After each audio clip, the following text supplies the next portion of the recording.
I don't want to stream in portrait. I want to stream in landscape. Oh well, I'll stream in portrait. Whatever.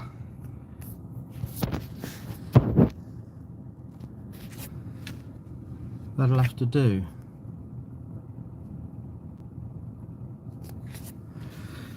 So now I've got to get my Chromebook up and running and see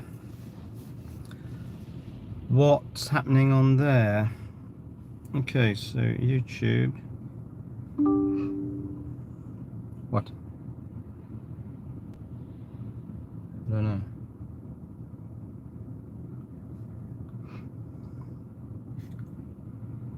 YouTube.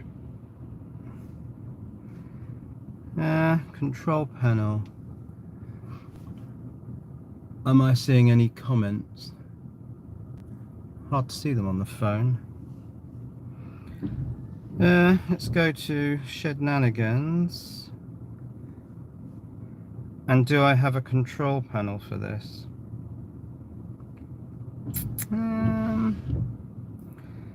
Interesting. I don't know. This is very much a spur of the moment thing, and I want to see what happens. Oh, studio, perhaps it's in there. Live. How do I see live stuff? You'll have to bear with me. Any comments yet? I can't see any comments.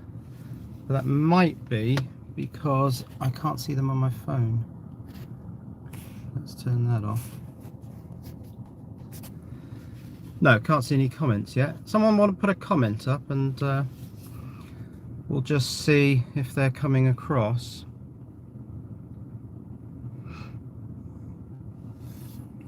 Why has that gone portrait? Welcome to live chat. Oh, there are comments, but I can't see them because they're on the bottom of the screen. Merry Christmas and Happy New Year. Yes. To you too. I'm trying to get my control panel up on the Chromebook now, but it's gone into, I don't think I want that because that's gone into,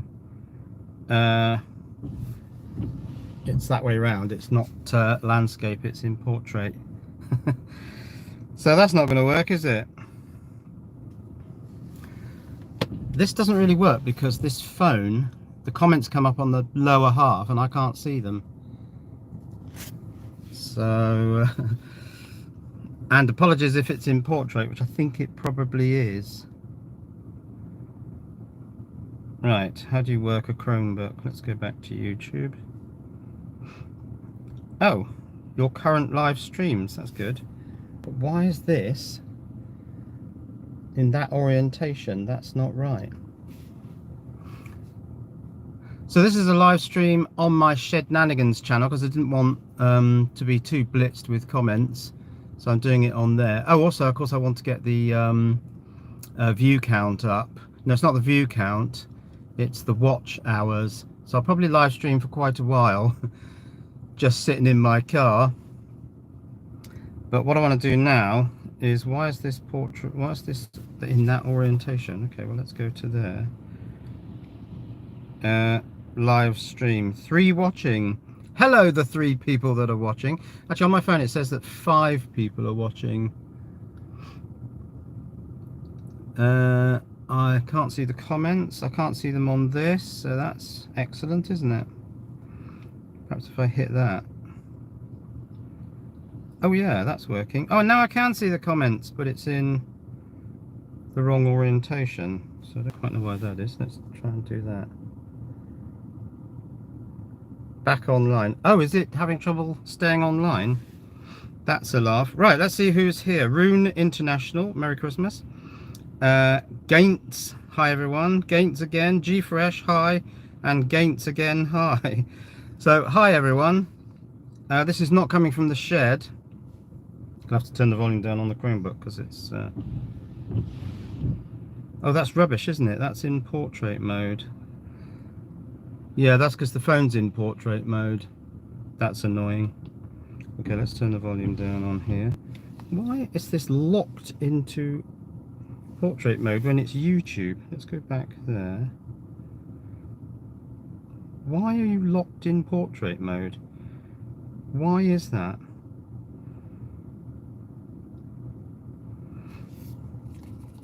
Get into proper landscape mode, you stupid thing.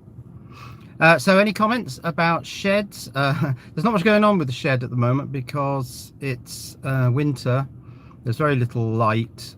The day is very short, and so there's not much light. And the shed's essentially finished, so I've got to have a think about what I'm going to do with the Shednanigans channel, because there's not much more to say about it really. Let's go into... I seem to have locked... How do you unlock a Chromebook's orientation? Does anyone know? Because I've locked my Chromebook into... Let me take the keyboard off, because this Chromebook has a detachable keyboard. Let's put this in landscape, put the keyboard back on. No, it's immediately gone to portrait mode. But that's silly because that's with the keyboard on. So I need to find a thing to rotate the Chromebook into landscape. Look, it's sideways. Why is it sideways? I don't want it sideways. So anyone know how to rotate a Chromebook? Let's go into there. No, that's not it. Ah, maybe it's in here. But I can't see it. Settings. I just want to rotate you out of portrait mode, Chromebook, but I can't see how to do it. Oh well, we'll stay in portrait mode for a moment. Any comments, anyone? Want to put a comment up? In fact, could you put a comment up? Because I want to see if I can see the comments. That would be cool if you could do that. Ah, now I've got my current live streams, but it's still locked in this silly mode. Oh well. I'll just have to have it sideways. But sideways makes no sense because there's a keyboard on here, and then the keyboard is going to be sideways. So that's really daft. I'm guessing display settings. Okay, let's have a look at that. What's that button do? No, that's not doing anything. No, I can't see it in there. Locate phone off. What's this do? Notifications. I don't want notifications. Oh, masses of notifications. Why have I got all these notifications? I think it's because I haven't fired this Chromebook up for a while. So all the notifications are pouring in. Well, anyway, it's kind of working. Oh, we're not getting very good 4G here. Now the Chromebook is connected to... Oh, it's not connected at all. Why is that then? Where's my Wi-Fi hotspot? There it is. Connected. So are you getting a continuous stream on the... are you getting a continuous stream, or is there any buffering? That would be useful to know. If you could let me know that. There's a thing where you can connect it to your phone. Oh. Because I've got a hotspot running on the phone and I've connected to that. But there's this thing that just says Galaxy Z Flip 3 5G connected. But I've also got the hotspot connected. So I don't quite know how that works. So yeah, I'm learning all this stuff because it's all a bit new to me. Because I've got a new phone and I've got a new Chromebook. Anyway, we seem to be connected and I seem to be able to watch the live stream. I think it might be a bit behind. Ah, okay. Now all my comments have come up on the phone. That's interesting. So yeah, this is a live stream impromptu while I charge well, the Chromebook. I suppose I should plug the phone in really. And I'm also charging the car because I'm sitting in my new car, which has to be charged. So I've come down to the retail park to charge my car. I think this cable will be better for the phone. So let's put that in the phone. That's a... Oh, the phone's supposed to be attached to a sticky pad, but it ain't very sticky. Stick. Let's put that in USB-A. No, is that gonna get power? Oh yeah, that's good.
Right, tell me if the audio comes back, because I've unplugged the phone from the USB-C. I wonder if it sees this as a... I wonder if it sees that plug as a headphones thing, because I know that you plug the headphones in the USB-C on this phone, which is...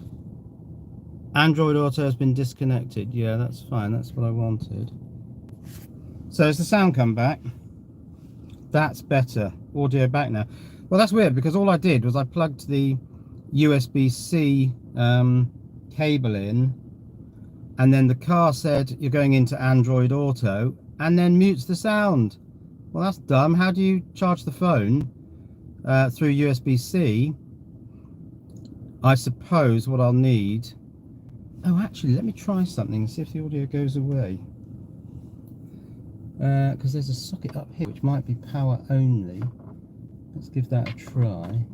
If I can get the plug in. Let's see if that makes the sound go away. Right, let me know if the sound goes away connected like that. You can probably see that cable. Can you see that cable? Let's look on my... Oh, where's that come up? I don't want that. Go away. No connection. Retry. Well, we're having a few problems here. Like keeping the Chromebook connected to the phone is tricky. Let's go back to Wi-Fi. I've got networks. Why are you saying I haven't got networks? Oh, have I turned off the Wi-Fi hotspot? Let's try that again. No, the mobile hotspot is on. Excellent. But my Chromebook can't connect to the mobile hotspot. It's not even listed. Oh, there it is. Oh, why do I have to put the password in? That's so dumb.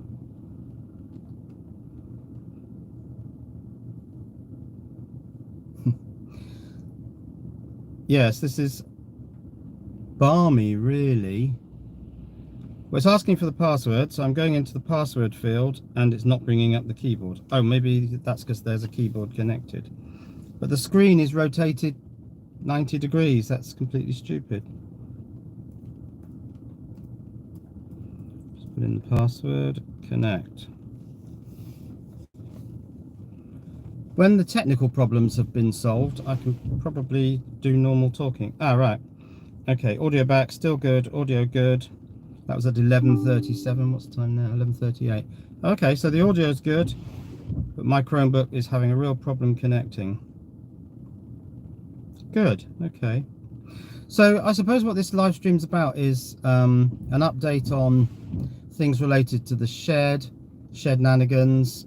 There isn't much in the way of updates for that. An update on the scam project, the solar crypto accumulation machine, and there's not a huge amount to say on that because I don't know whether you can see, but it's grey, quite rainy day. So there's very little sun, the days are very short. And so the crypto mining system is not mining very much. Oh, I really need to not stream in portrait, because that's dumb, isn't it? Streaming in portrait is not good. So let's just have a quick poll. Would you prefer this were streaming in landscape? Because I imagine portrait is quite irritating. Unless, of course, you happen to be watching this on a phone, in which case it's probably quite handy. So landscape or portrait. Audio is still good, but I'm not getting updates on here. Oh, I wonder if I'm behind it. Is there a button where I can go live? That's better. Live. Audio good. Landscape. So you'd prefer landscape. Yeah, I prefer landscape, but unfortunately when I set the stream going, it said streaming in portrait, and I pressed it thinking it would give me the option to switch it to landscape, but no, it didn't. It just went live. So there you are. I'm streaming in portrait. But I do agree landscape would probably be more sense. Now what about the, yeah, see, I don't know whether it would stream in landscape with the phone in this orientation, because the phone is sitting on the dashboard here, and I'm using the front facing camera, and the phone is essentially portrait. It's folded because it's a folding phone, and that enables it to sit on the dashboard. But how would you make that work in landscape? I don't know. Okay, well there's that. So any questions about the solar crypto accumulation machine, or any questions about the Shednanigans, the shed, or indeed any other questions? Because we've got 19 viewers at the moment. Maybe I should have streamed on my main channel. I could still do that. That would be quite fun. But I don't know. Oh, okay. Do you ever think that you have too many batteries? So is that, do I think I have too many batteries, or whether it's possible to have too many batteries? Yes, I suppose when it gets to the point where you can't move for, well, not only batteries but also battery powered things, then yes, I think at that point you've gone too far. Problem at the moment with the shed is that I'm not totally keen to leave batteries and battery packs out there, because it's sort of dipping down to 0 degrees on many a night, and I haven't got any system for preventing charging of the batteries from solar when the temperature is below 0 degrees. So I do need to get a some sort of temperature based system to prevent that happening. Any plans for further shed expansion in 2022? Well, the shed was intended to be 6 modules and it's currently 5. The 6th module was supposed to be a mirror image of the door module. So the door module is a 1x1, and then the central area of the shed is a 2x2. And I was going to have another 1x1 at the far end, which was going to be just largely storage. But I didn't get around to it last summer, so I could add that. But what I've done now is down at the door end of the shed, are you seeing this on the left? I don't know, you're probably not. So down at the door end of the shed, which is on that side of the garden, I've put 2 more posts in, and I intend to put in a 3rd post, but at the moment they're just holding a solar panel. So they're set at the same pitch as the posts on the main shed, which is 1.2 meters, and that just happens to be a good span, because the solar panels tend to be about 1 meter wide. So if you put them in portrait mode, a bit like this live stream, then the solar panel sits between those 2 posts, and it looks really good actually. So those posts kind of prevent the shed moving down, but I did put the posts in on the same pitch, so if I later decide I don't want solar panels, which is very unlikely, and I want to carry the shed expansion on, those posts are already in, and they're in the right place. Okay, so your question was both to do everything. One can have too many batteries, or do I think I've got too many batteries? I think I've got too much stuff. I mean, I just do have a lot of stuff now, and the shed is full, the office is full, everything's full. It's like one of those sliding tile puzzles where you slide the little tiles around, but all 16 squares are full, so everything's just jammed, nothing's moving. How do you keep warm out there without solar power? Well, you just have to use mains. So when at this time of year, when the day is very short and the sun's not out, I don't know whether you can see that the sun's not out, possibly. Yeah, I suppose you can see up there that it's a bit grey. Well, then you just resort to pulling from the mains. But I'm already thinking about how this is going to work when we get to summer, because the problem last year was the sun would come out, but it was very warm. And what I really want to do is mine with the crypto miners any surplus electricity from the solar panels. But then there was the problem that the shed was very warm, and the crypto miners would only run for a couple of hours in the morning, and then the interior of the shed got up to about 30 degrees, and at that point the miners don't run very well. They start making hardware errors, and the fans are going absolutely flat out, and they can't go any faster. So what I really wanted to do was mine at night when the shed's cool, but collect the solar power during the day. But the problem is the solar array on the roof of my house pulls in about, on a good day, 25 kilowatt hours. So where do you put 25 kilowatt hours? Well, now that I got this new car, which is electric, and that's why I'm here today, because I'm plugged into one of the pod points charging the car up, I can put the solar roof power into the car during the day, and then overnight I can let it go into the miners, and I'll run the miners all night long and try and pull that 25 kilowatt hours out of the car, because this car's got a thing called V2L, which is vehicle to load, which means that you can plug in a plug into the charging port and actually pull electricity back out of the car. Thinking about to avoid another mouldy shed. Yeah, I don't think it would happen with this shed, because the first shed actually sealed quite well, so the moisture that got in, and the way the moisture was getting in was the rain was kind of coming down at an angle, hitting the shed door, and the shed door has a gap all around it, and the water was actually getting inside the shed and then evaporating and just settling on all the surfaces that tended to be the ceiling. And so the mold started growing on the underside of the ceiling.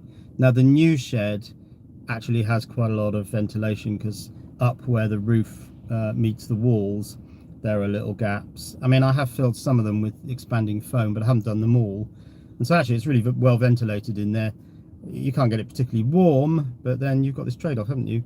Do you have a warm shed, or do you have a well ventilated and therefore non-damp shed? But I mean, the trouble is it's raining. You probably see it's raining here, so it's just like raining all day every day at the moment.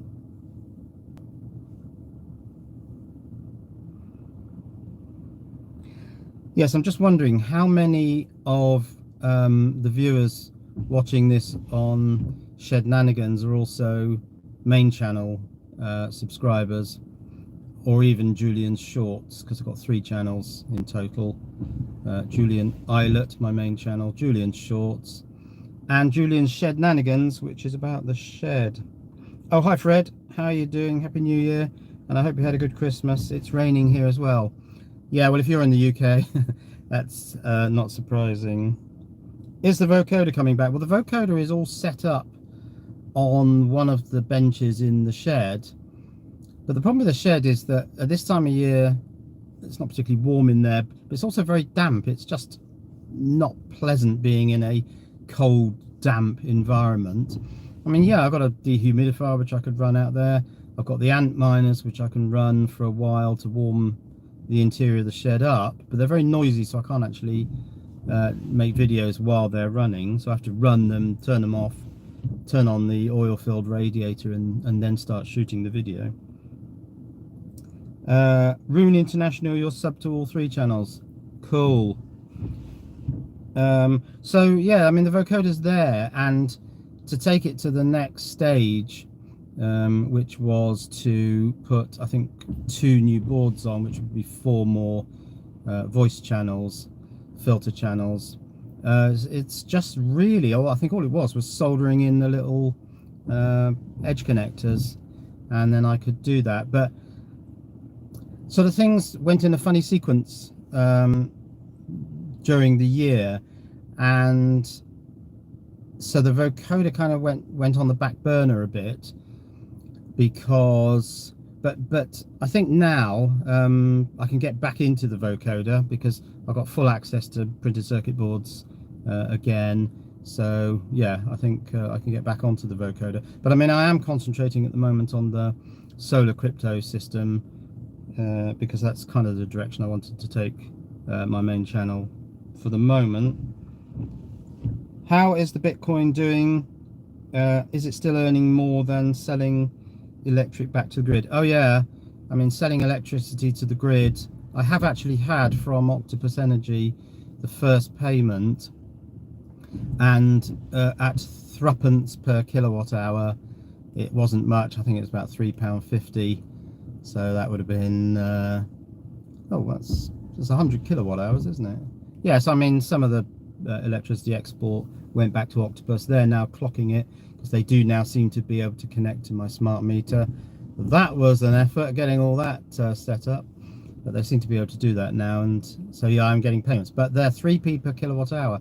Now I reckon that you can get, that I can get on the best of the ant miners, because all the ant miners are slightly different rates of pay because they're all different crypto coins. More like 20 pence per kilowatt hour.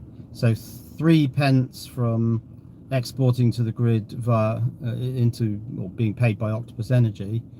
More like 20 pence if I can run ant miners. So this is the point. As the days get longer now, and I'll get more solar power, rather than just let it export to the grid and get threepence, I want to run miners whenever there's electricity going spare from the roof, and get pushing 20 pence if I'm using the most profitable miners. But it's possible that those miners, which is the Antminer L3 Plus, may not stay that profitable for all time, because I know that there are some new extremely powerful, it's called the L7, and they're coming out, and so it's possible the L3 Plus will go the same way as all the other ant miners, the old ant miners, and not actually make a huge amount of money. But there you go. Isn't it more profitable to just power your home? Yeah, but then you've got this summer winter thing. You've always got a massive deficit of solar power or electricity coming off the solar power in winter when you really need it in the UK, because you need the electricity for heating to keep oh, my car's at 56% now. It's gone up about 5%. It's doing something, but it's burning. Yeah, I shouldn't really have the air conditioning on, because that's using up most of the power that's coming out of the pod point. So I think I might turn that off actually. Oh, does make it a bit quieter as well. I'm going to put the heated seat on actually, because that will keep me warm even with the aircon off. Let's go back to battery. Yeah, oh, that's better. 17 amps coming in now. It's about 10 amps was going to the air conditioning system, which is silly because I'm paying for the electricity that's coming off that pod point thing. Interestingly, the electricity coming off that pod point, I think it says that it's 14p per kilowatt hour. So sitting here in the car down in the retail park, I'm getting electricity for 14p per unit. And if I was sat at home plugged into my mains, where currently I don't have the 7 kilowatt capability, so I'm charging at 7 kilowatts here, but at home I'd only be charging at about 2 kilowatts, and it would actually be costing me more per kilowatt, because electricity at home is about 20p, whereas down here it's 14. So it actually makes more sense to come down to the retail park, plug in, it's charging me, but it's only £1 an hour, and I'm getting a better rate. So isn't it more profitable just to power your home or an EV? Yeah, well, that's the thing. Come the summer, when there's a surplus of electricity coming off the roof, it's all going to go into the car. So what I'm going to do is I'm going to try and rejig an EVSE, which is basically a charging box. So I've bought a charging box that sits on a cable. It's got a mains plug on one end and the car plug on the other. And I'm going to open it up and try and hack into it and put an external CP signal. The CP signal is a 1 kilohertz square wave, where the pulse width defines or tells the car how much current it can pull from the electric. So if you raise that width too much, the car will try and pull too much current and blow the breakers or melt the wires if you haven't got any breakers, but I will have breakers. So I'm going to try and hack into that and vary that pulse width based on what's coming from the solar power system. So I've currently got that little meter that I bought from Banggood, I think it was, which measures the power coming in from solar, and that has an opto-isolated pulse output. So what I want is a microcontroller that measures the distance, the time period between those pulses, and then does a PWM where it varies the width to tell the car how much current it can pull, because I want the car to pull the exact same current that's coming off the roof solar panels. So that's a project for the spring. Has the wife kicked you out of the house? No, I've left voluntarily. We've had the usual 2-day Christmas with the in-laws, so we go round to my wife's sister's house for 2 days, and at the end of 2 days it's nice to take a break from that sort of thing. So I've come down to the retail park and I'm sitting in the car and it's nice and quiet. The heated seats on, so that's nice. So you make 20p on your ant miners, but the cost of an ant mine would take a long time to break even. Well, yes, it would. And you know, it's possible that the solar crypto system will never break even. Doesn't really matter. I'm not too concerned, because it's material for YouTube videos, and that's where most of my income comes from, YouTube videos. So I don't particularly mind. And the whole point of the solar crypto thing is not so much the crypto side. I'm not going to focus too much on the crypto side. It's entertaining to say, oh, I've made tuppence or threepence or whatever, or hopefully more when I build bigger systems. But really it's about charging batteries from solar and controlling the charge and controlling the discharge. It's all about solar and batteries, really. I think I've hit rock bottom. Now I'm watching a man in a car park charging his car. Yeah. Well, I'm going to be here for a couple of hours, you see, because I think the car will take about another, I don't know, 40 kilowatt hours or something. And the charging post is a 7 kilowatt charging post. So I could sit here for 4 or 5 hours. In fact, it's saying here, it's estimated to complete charging. Oh no, that's up to 80%. At 2:30, and it's now midday. So yeah, another 2.5 hours to get this car up to 80%. That's a fancy shed, Julian. Yeah, this is my new shed. This is my executive boardroom shed. Oh, Adam. Hi Adam, how you doing? Jordan from Artisan Electric has some great videos on car charging and solar. Yeah, I am watching Artisan Electrics. I'm particularly interested actually in, he did an EVSE install, and I must admit, tempted to do my own install, and then of course have it checked by a professional electrician, obviously, as you would.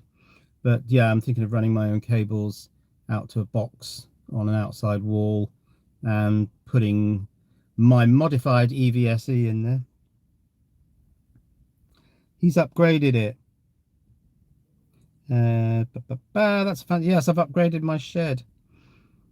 In a future update, maybe the car will drive back home by itself when fully charged. Yeah, not this car. This car doesn't have fancy Tesla self-driving stuff. None of that stuff. This was what I was doing, I was waiting. I mean, I knew I wanted to buy an EV, but I specifically wanted one thing, and that's the V2L, which is vehicle to load. And that means that you can, after charging the car, you can take the energy back out of the car. And this was the first car that was sort of a reasonable cost that has V2L. Now, you can't actually buy the output cable yet because MG, this is an MG, haven't actually got a price for the V2L cable yet. So I've got to wait until that cable's available, buy the cable, and then I can take the power out of the car and put it into some ant miners. That's the plan. New EV, what have you gone for? I've gone for the MG ZS. So it's the sort of tall SUV style car, but it's the Mark II. The first one had a relatively small battery and certainly didn't have V2L. This one's got a bigger battery, 72 kilowatt hours, and it has V2L. And that's the thing that I really wanted, was the V2L, so that I could get the only other cars that have V2L are the Hyundai and the Kia, but they're both 40 grand starting price. I mean, ridiculous. So an interesting broadcast. Actually, I'm a pediatric surgeon. Best regards. Best regards. My car goes from 10% to 100% and 680 mile range in about 3 minutes. Yes, as do most cars. Absolutely right. Is new tech going backwards? Well, sometimes you have to take a step back to take 2 steps forward, don't you? But there you go.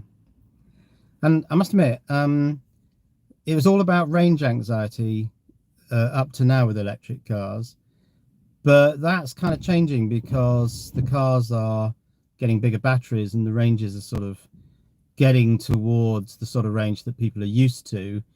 I think this car is rated for 273 miles.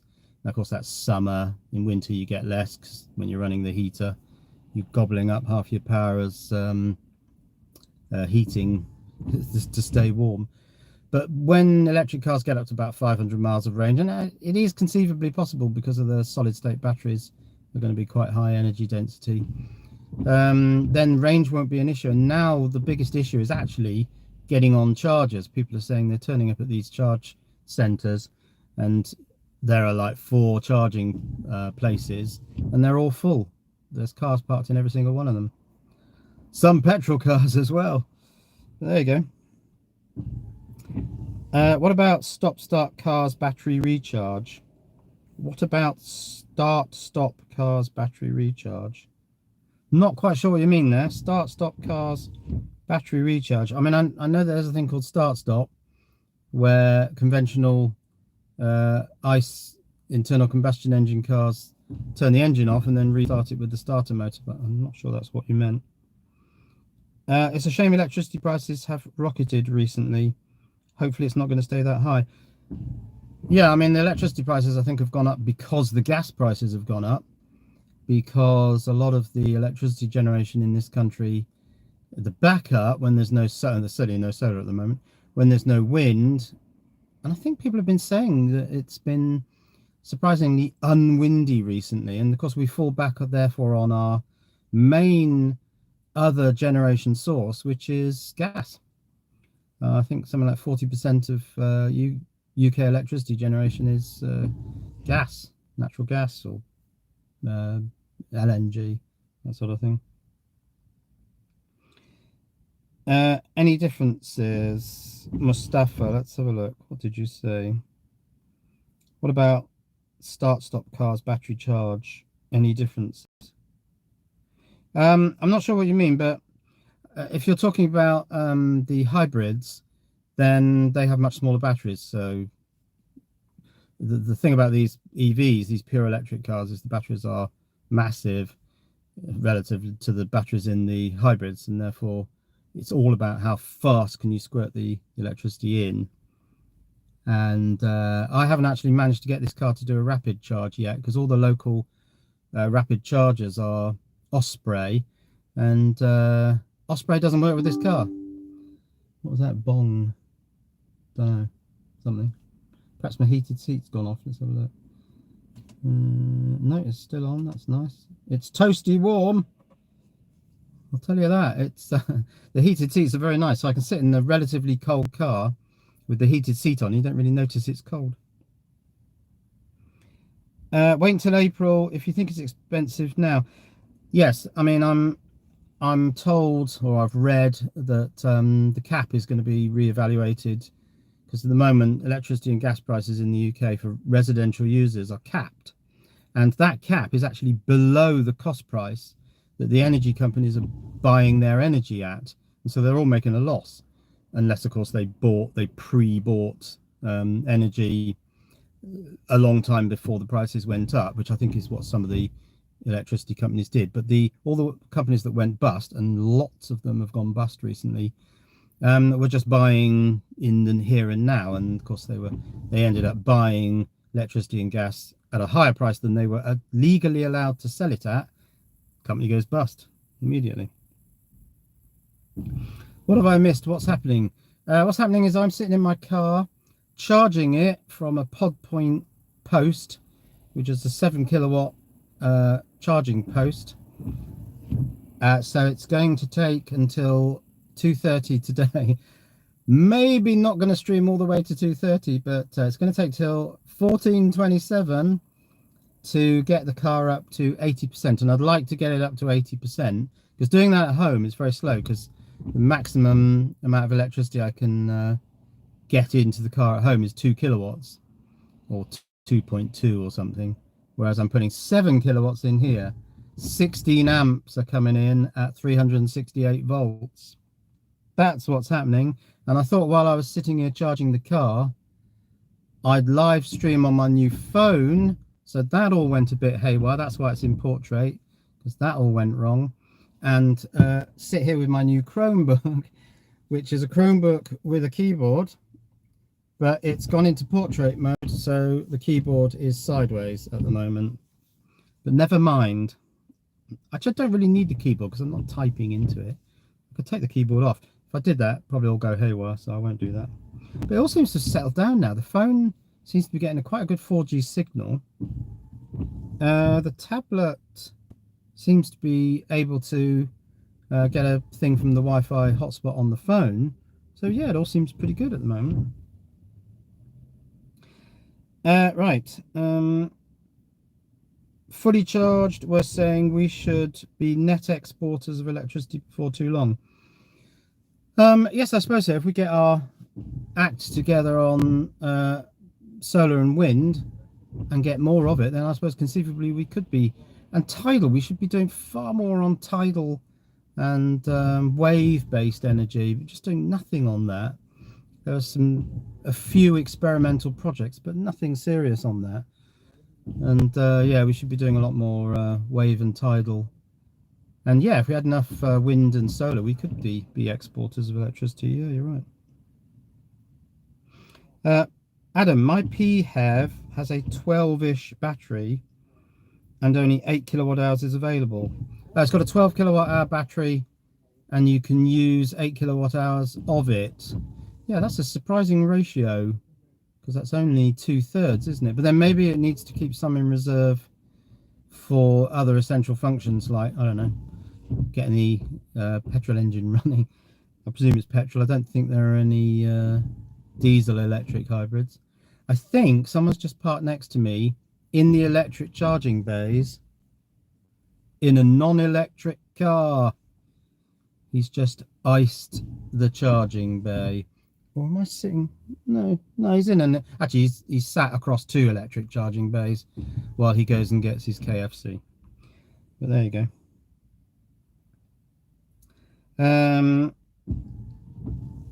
Asbo, I was with Igloo, who went bust. Yeah, a lot of companies, a lot of UK electricity and gas supplier companies have gone bust, because by law they can't sell electricity and gas above a certain price, which is the cap, but they were paying more than that for the electricity and gas they were buying in. That's not a business plan, is it? E.ON still haven't fully sorted out their takeover of the customers. No, and I'm with Octopus, and Octopus used to be really good and responsive and would answer your emails, and now I can't get my emails answered, because I'm still waiting for my in-home display, connected to the smart meter to show gas. It only shows electricity. So that still doesn't work, and I just can't get a response from them. And that's because they've taken all the, I think it's Avro customers, and they're obviously completely bogged down with getting all the financing and the account setups and all that stuff done. So it's mayhem at the moment. Mate of mine was with Avro, and he's now of course with Octopus, and I think he still hasn't had proper billing done and the account swapped over, so he's still waiting. Yeah, when we get more sun and wind. Yeah, I'm with Octopus, but I'm not getting the 5.5p per kilowatt hour overnight. I really should do that, but as I say, I'm having trouble getting them to answer my emails, so it would require, I don't think there's on my control panel, I don't think there's just a button to press to say, I'd like Octopus Go, please. I don't think that exists. You've got to write to them, and you've got to do it by email, and then it just takes days for them to respond. For solar storage, do you prefer LiPo 4 or leisure batteries? Now I prefer lithium iron phosphate. It is more expensive. You can get lead acids cheaper than lithium iron phosphate for the same storage capacity, I think. Yes, I think lead acid's still cheaper. But LiPo 4, but lead acid's awkward, because if you discharge them fully, you really don't want to take them right down to zero. If you discharge them fully, you've got to bring them back up immediately. Now, that's not a major issue with solar, unless of course it's winter. Yeah, that's a thought.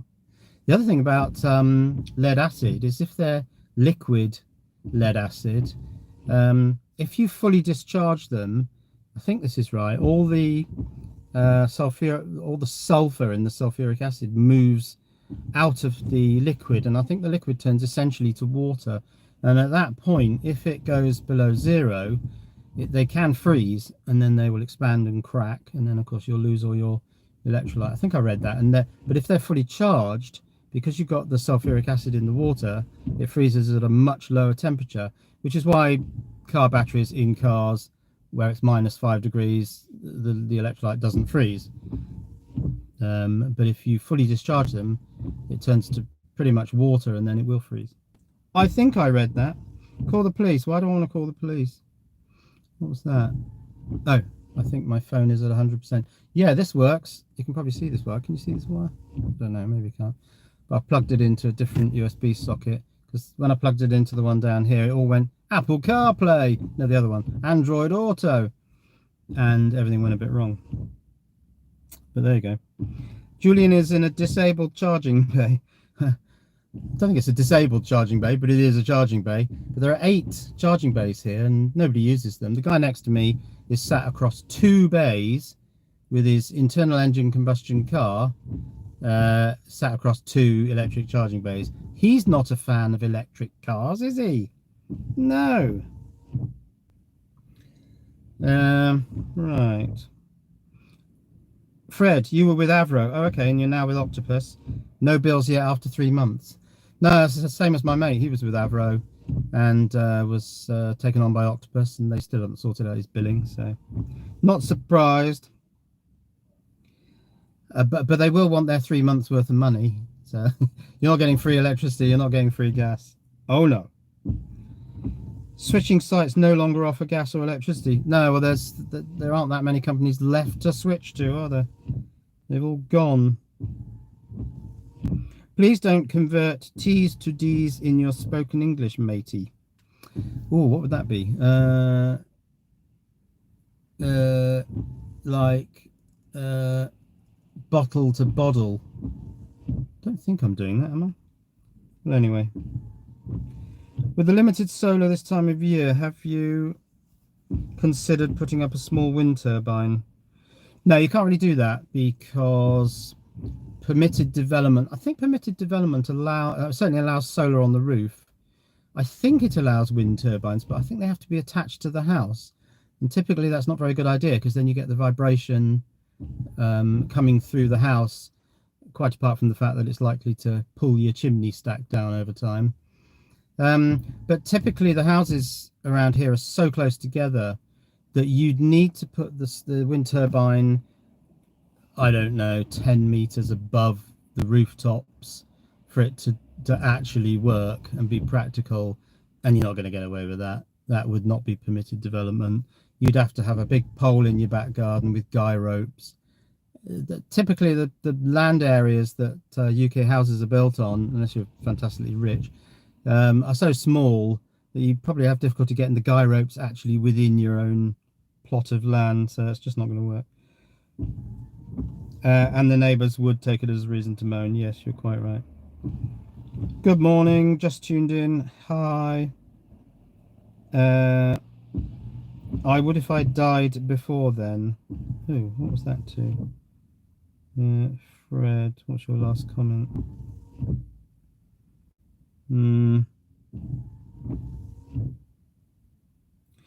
Something about being with Avro and switching to Octopus. Oh, I see. Yes, if you died before they managed to get a bill to you, you then wouldn't have to pay for the electricity and gas that you're currently using. I'm sure they'll sort it out pretty soon. They're going to want their money, aren't they? Lol, I likes our Julian. Lol, I likes our Julian. Can't decipher that one, I'm afraid. Sorry about that. Okay, that's all the comments. The chap has got his KFC now. So I imagine he'll sit in his car across 2 electric charging bays in his non-electric car and eat his KFC. That's what I'm predicting will happen next. If he drives off, I'll be quite surprised. But there you go. My gran had a CB antenna like that behind a terraced house. Yeah, I mean, people do put up antennas for radio ham or CB, but then that's like a thin spike which is barely visible, really, isn't it? And possibly some guy ropes. People do that. There aren't many, but wind turbines are a bit different because you've got the big lump on the top with the spinning blades. They're very visible. They also rotate, don't they, to catch the wind. They're very visible. They're quite noisy. You get, and vibration will come because normally the prop blades are never quite accurately centered, so you'll get a vibration, and that'll come down the pole. You probably find people at night will say they can hear it, and they probably will be able to. So no, it's not practical to do domestic wind power. Not practical and probably not legal either. Have you gone for the super efficient heat exchangers yet to heat your house or shed? No, I presume you're talking about the air source heat pumps. I don't think I've got space for an air source heat pump, and we don't have a hot water tank, and I got a feeling, I read that with air source heat pumps you really do need a hot water tank, and the house isn't big enough to have a hot water tank. There's one place it could probably go, but it would require an enormous amount of plumbing. All the floorboards and carpets would have to come up. It's just very impractical. Gas, on-demand gas boilers are, well, not only are they actually pretty efficient, but you do burn gas, of course, and that's a carbon-emitting fuel source, but they're compact. They fit in small spaces. Air source heat pumps are big. They take up a lot of space outside, they take up a lot of space inside, and if they need that hot water tank, then that's even more space. We need to start installing battery storage along with wind and solar. Yeah, we do. Or battery storage, or these flow batteries, or there are other techniques, aren't there? Compressed air and lifting concrete blocks up out of deep holes in the ground, that sort of stuff. I'm not sure how many of them are very practical. It's much better to be energy independent before you export energy. Yeah, we want to get off gas.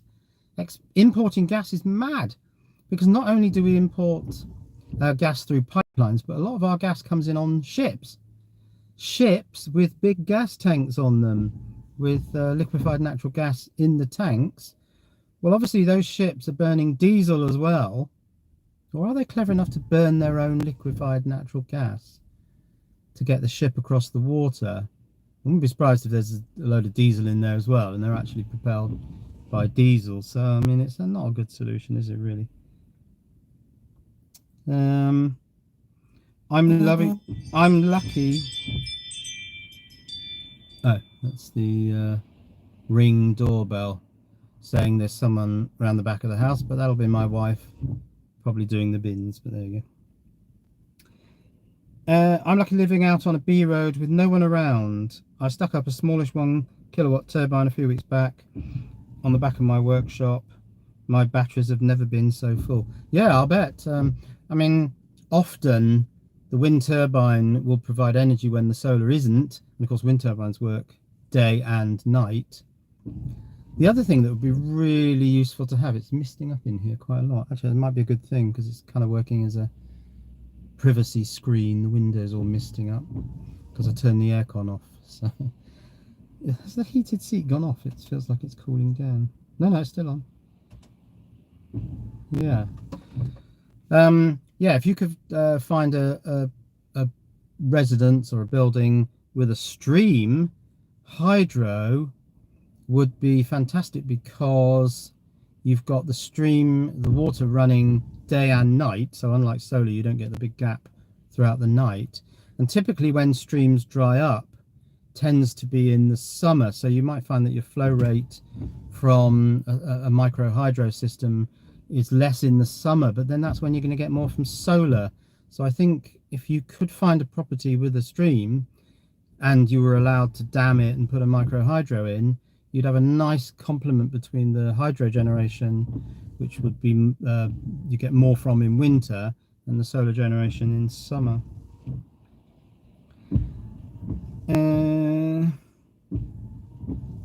Wind turbines also kill birds. Yes, they do, but fewer birds than cats kill. Cats kill more birds than wind turbines.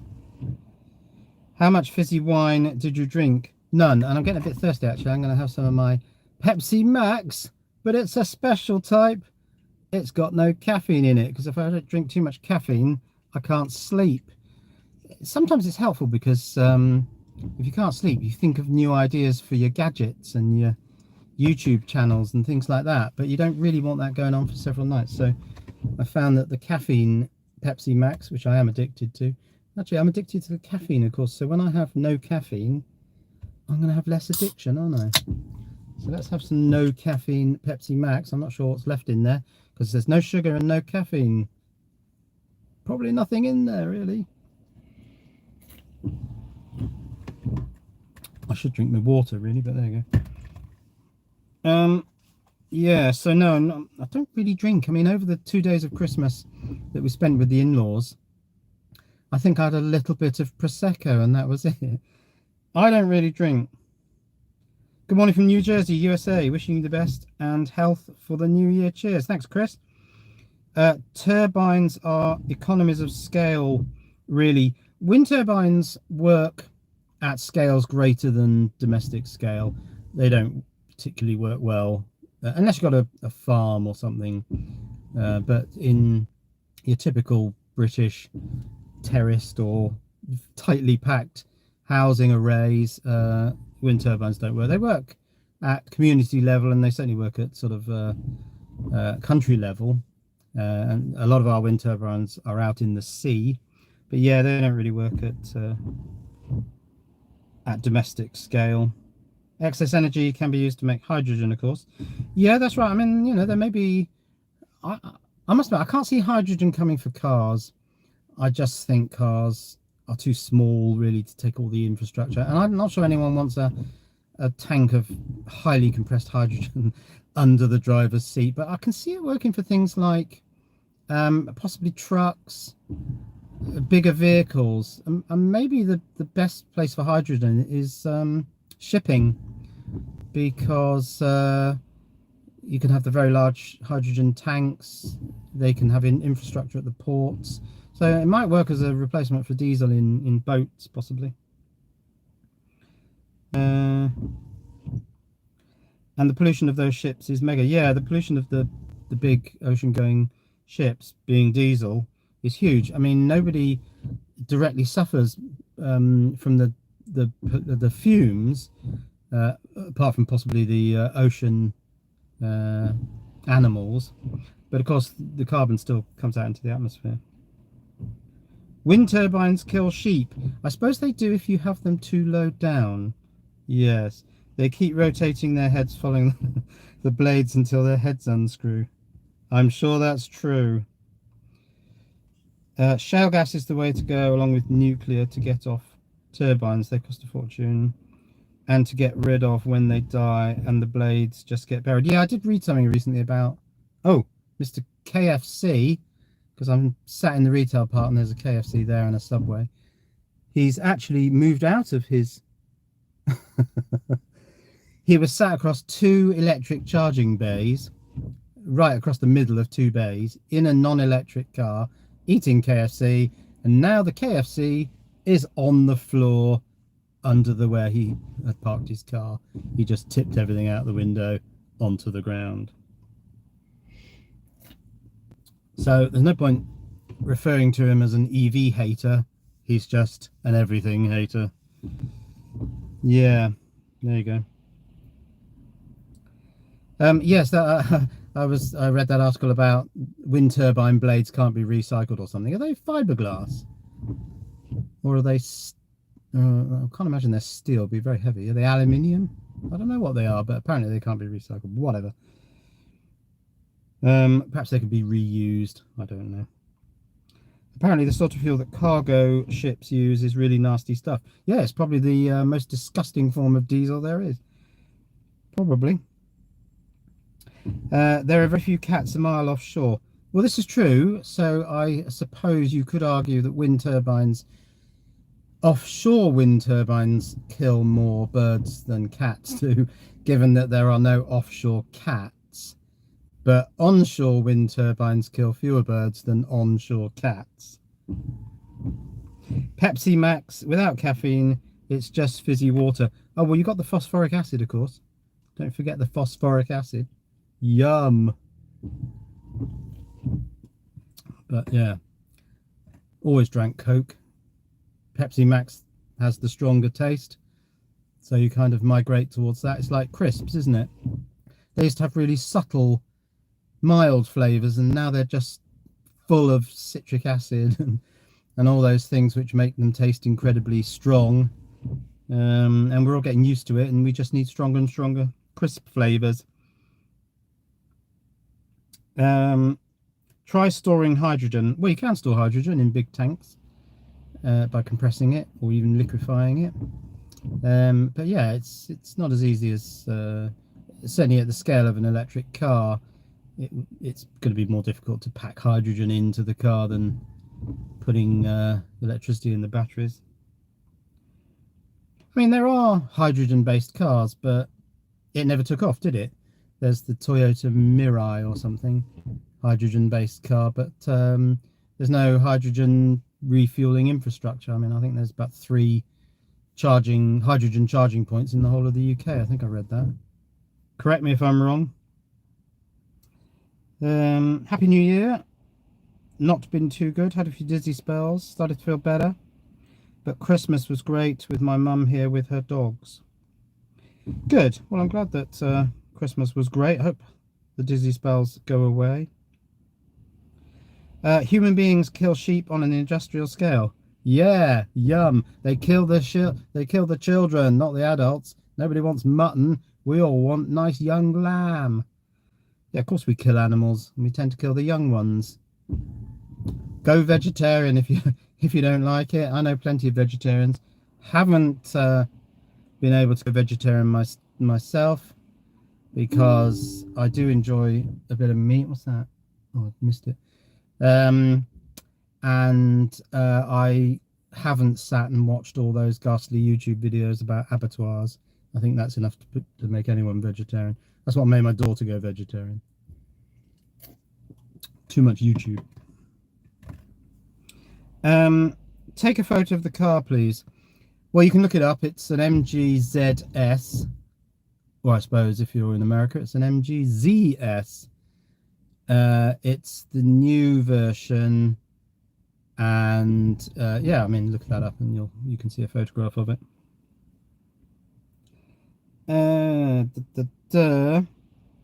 Tizer man myself. Yeah, sometimes I get a bit bored with the taste of cola, because I mean, essentially, I think the taste of cola drinks is caramel, isn't it? I think it's based around caramel. I do like the taste of caramel. And occasionally I'll get bored with it and I'll go for I'll go for sugar free. I don't have sugar because sugar's a big problem. Sugar triggers gout in me, and I seem to be quite susceptible to it, and so I steer clear of sugar as much as possible. Although I do like a chocolate digestive now and again. Well, I say now and again, most days actually. Wind turbines are far more recyclable than nuclear waste or the nuclear containment infrastructure. Well, that is true. Yeah, nuclear is that ridiculous. I just noticed there's a patch of immediately above the phone. This phone must be getting warm. Oh, it is. That's very warm. There's a patch of the windscreen above the phone up there, which is clear because the phone's emitting so much heat. It's actually clearing the windscreen. Yeah, nuclear is that problem where the effects of nuclear and stretch into the long distance. Tens of thousands of years. Someone's got to deal with the nuclear problem. It's one of those sort of things where we get the benefit of it now, but we're not too bothered about the future problems that it causes. Well, that's pretty much how we live, isn't it? That's how we're doing carbon and oil-based products. It's live for now, don't worry about the future. It's too dangerous to allow the general public to administer. You mean nuclear? Yeah, too dangerous. When you're going to do an electric car conversion or electric moped conversion? I'm not, I suppose. I don't think I have all the skills necessary to convert an ICE car into an electric car. There's a lot of stuff you need to do. Yeah, I don't think I could do that. And, I'm 61. Am I 61? No, I'm 60. When am I 61 then? Oh, yeah, in February. And when you get to this age, you just start thinking, scale things back a little bit. Cold fusion is the way to go. Is it? Can you get it to work? Have you got cold fusion to work? I watch cold fusion on YouTube. But then I guess you guys do too. How many are on? 26. What back to petrol? I say an electric car conversion back to petrol. Didn't someone put a V8 in a Tesla recently? They took the electric system out of a Tesla and they put a V8 engine back, not back in it, but in it. So someone's driving around in a V8 Tesla. Well, you would, wouldn't you? I mean, why not? Oh, come on, lol. Yeah. Good. Well, I've caught up with the comments. That's good. Now, how are we doing charging wise? 17 amps. Batteries at 373 volts. 62% now. I think I might sit here until I get the car to 80%. So yeah, how long is that going to take? 80% will be reached. Oh yeah, that's the 2:30 thing, isn't it? What's the time now? 12:30. That's quite a long wait, isn't it? A Finnish man blew up his Tesla after they wanted 20,000 for new batteries. Yeah, I read that story, but it didn't make a lot of sense because the new battery was £20,000 or dollars or whatever the Finnish currency is. But a new car would be about 4 or 5 times that, wouldn't it? So why did he destroy the entire car when all it needed was a new battery? I understand it was a protest, but surely he's a lot worse off now. Didn't fully understand that story. That was a bit strange. Oh yeah, it probably was £20,000. You're right, because this course was in the UK press where they change all the figures so that we can understand it. Because we can't work out the conversion rate between pounds and dollars. It's far too complicated. Or even pounds and Finnish crowns, if they have crowns. Or maybe Finland have euros. I don't know. Are Finland in the EU and have they gone with the euro? I don't know. I'm surprised that at 61 you bought a car that might need a lot of pushing. Yeah, I don't think you can push this car. I think this car is about 2 tons, and a lot of the weight is the battery. So I think you'd have a hard job pushing this car. No, the trick is not to run out of battery. I mean, you know, we do it with our phones. I suppose people do run out of battery on their phones. But you just got to manage it. We'll do a bit of extra planning. It's okay. And look around for charge points that work. I did try one rapid charger on this car and it didn't work. And I have a funny feeling that that particular rapid charger, which was an Osprey rapid charger, just doesn't know about this car. Because I was lucky with this car. Well, lucky in one respect. This is a new model and a lot of people have ordered it, but they haven't got them yet. And when I was in the dealer, he said, I was arguing about the price, and he said, oh, I can't do that price. And I said, well, if you can't do that price, I'll buy it somewhere else. And then he suddenly said, well, do you want the one that's outside? And I said, oh, okay, so what you're saying is if I pay the price you want me to pay, I can have the one outside. And he said, yeah, and you can have it before Christmas. You can have it in the week before Christmas. So I agreed to do that. So I've now got a car which everyone else is waiting for, and I'm not really benefiting because the rapid chargers don't know this model of car, so I can't rapid charge it. I'm sure I can on another rapid charger, but yeah, I'm struggling at the moment to find a rapid charger that will charge this car. The Finnish chap blew up an empty Model S body shell. That wouldn't surprise me. It was a second-hand car with a dodgy swapped battery. That makes sense. At 61, he hopes that it will last at least 10 years. The warranty is 7 years, so I intend to keep this car for the whole warranty period. Although it's possible that as the warranty ends, the price will plunge, because I imagine most people would prefer to buy a car with a bit of warranty left than buy one where the warranty has just run out. But I don't know. I'm not too bothered.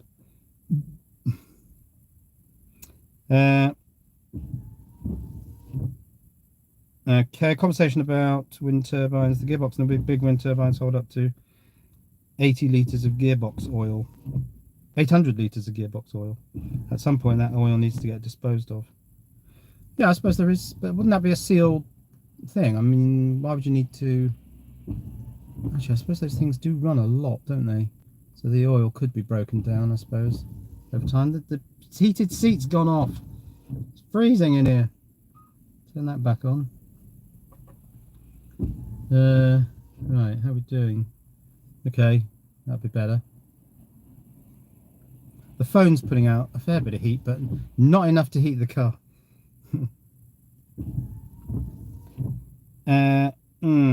Finland uses the euro. Okay, thanks, Okurka. And it's probably only a few cells in that Tesla battery pack that need replacing. Yeah, probably, but I don't know whether you can, I don't know whether at a dealer level you can strip those battery packs down and replace cells. They probably have to go back to the factory. And they probably, I'm not even sure they replace the cells, they probably dispose of the entire pack for recycling and put a brand new pack in the car. I don't know whether they would actually refurbish a pack. I'm not sure whether I've heard of that or not.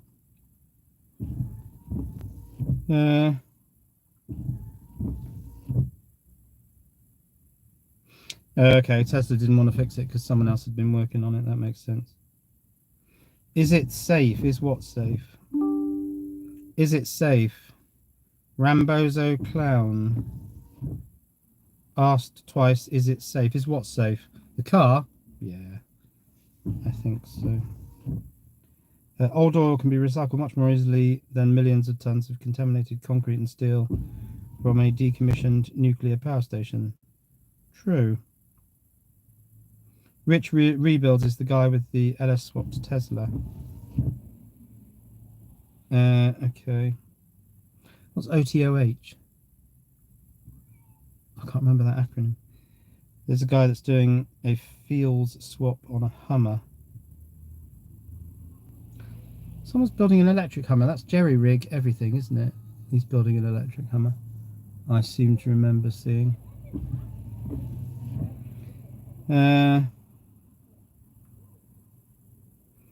Would not buy a second-hand EV when you think of the cost of a new battery. Yeah, but the history of EVs is that, I mean, some of the early Leafs, I think, the batteries, they didn't have particularly good range anyway. It might have been 100, just around 100 miles, and they're now down to 50 or 40. So I mean, a car with 250 miles of range, perhaps this car, when the range in this car is theoretically 273, perhaps when it's 7 years old it might have a range of about, I don't know, 240, 230 or something. That's still enough to use it as a, for what, you know, local journeys. I don't think that's gonna, I mean, it would put some people off. Yeah, it would restrict the number of buyers, but it's still a usable range. So you have to replace the cost of the batteries, and that means second-hand electric cars will be very cheap. Yeah, I mean, it's quite possible that at the point where an electric car comes out of warranty, the price will have a little plunge, but you've got to accept that. Yeah, I mean, you know, I'm taking a financial risk buying this electric car, but I've known that I wanted to swap my little petrol car for electric. I've known that for several years. It's just that the right electric car wasn't available. I wanted something with a reasonable range, which this has got, and vehicle to load. I wanted vehicle to load, which is the thing where you can pull the electricity back out of the car, so I can fill it up on a sunny day and then empty it into some ant miners. Expensive way of doing it, I know, but there you go. Mushrooms. On the other hand, on the other hand. Oh, is that what OTOH means? Okay. On the other hand. So what was he saying? On the other hand, there's a guy that's doing a field swap on a Hummer. Okay. Where do you know of where old lithiums are recycled? What have I heard? Lithiums that come out of cars, I'm sure I've heard that they go into these ground-based, you know, these fixed storage units, which often sit in solar farms or near wind turbines, so that you can get a little bit of, you know, spread of the energy outside of the actual running times of the solar. So, you know, when the sun goes down, you have a battery pack near the solar panels to extend the solar period. Emergency something. Don't know what it's trying to tell me. So yeah, I've heard that old lithium batteries from cars go into these ground stations, storage systems. Don't know much more than that. I mean, I just watch Fully Charged show. I watch most of the electric car channels, so I hear some of this stuff. But the point is, there is going to be an enormous amount of used, essentially, lithium battery packs. So there will be a recycling industry. I mean, it's not going into landfill.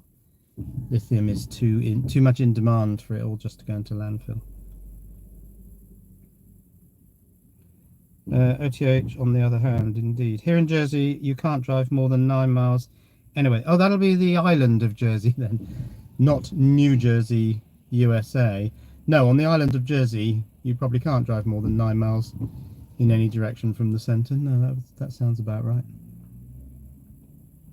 Is it raining in Jersey at the moment, or is the weather actually quite pleasant? You probably get a little bit more sun down there, don't you? Look up mushrooms that absorb radiation recently discovered in Chernobyl. Oh, interesting.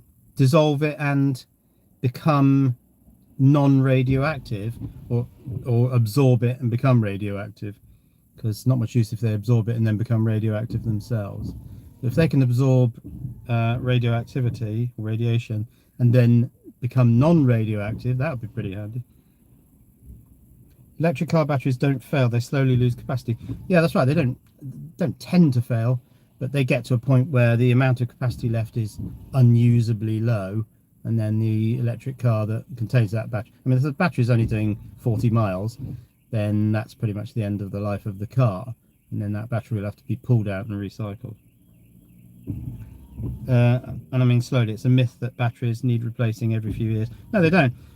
In most electric cars, it has been found that the battery lives as long as the other mechanical components, and therefore the fear that if you buy an electric car you're going to have to at some point replace the battery pack is not really founded.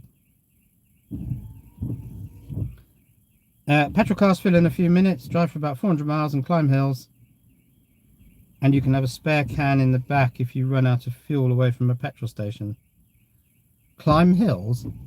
Electric cars climb hills. But yeah, you're right. Petrol cars fill in a few minutes.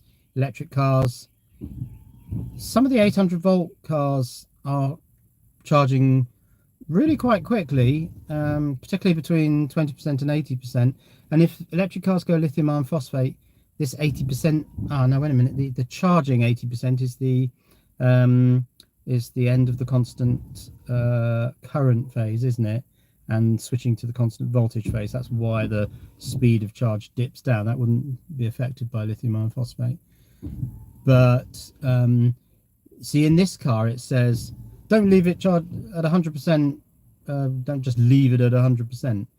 Get it back down in the safe region, which is between, well, it's not even 20 to 80. This one says don't leave the car battery at less than 50% for more than a week. I think I read that in the manual, and I thought that was a bit odd. I would have thought a lithium battery would be quite happy down at 40-30%. Anyway, said that in the manual. I hate it when warning messages disappear or there's no log of it. Yeah, a warning message keeps coming up on the dash, and by the time you've looked over it, it's scrolling up and it's gone. It is irritating. I get those on my phone as well. Yeah, the notifications on this phone, because the phone has a little screen on the front, and the notifications only stay up for about 2 seconds, and by the time you've looked at it, it's gone.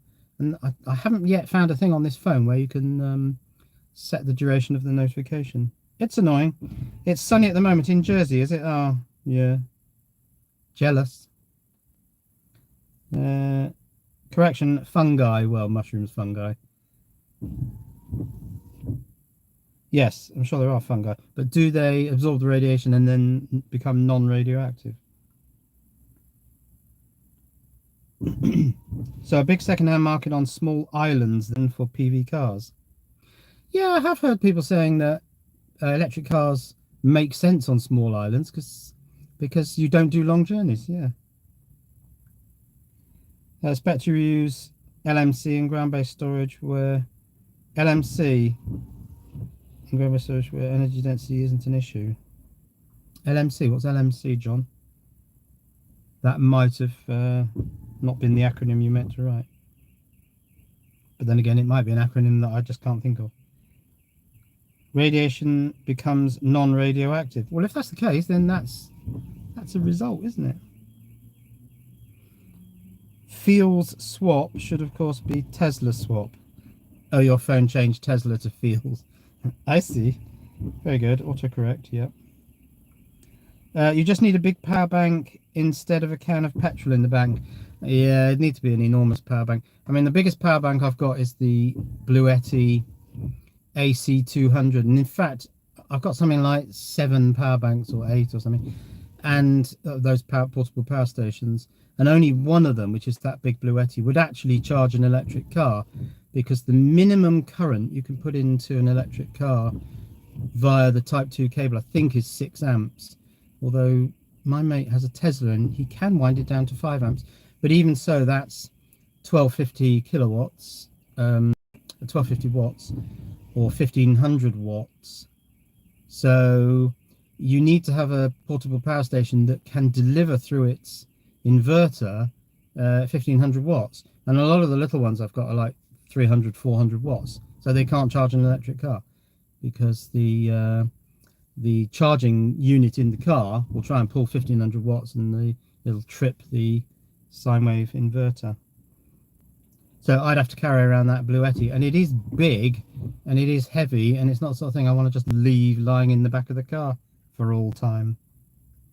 In any case, it would only do, what's this thing do? It does about 4 miles per kilowatt hour.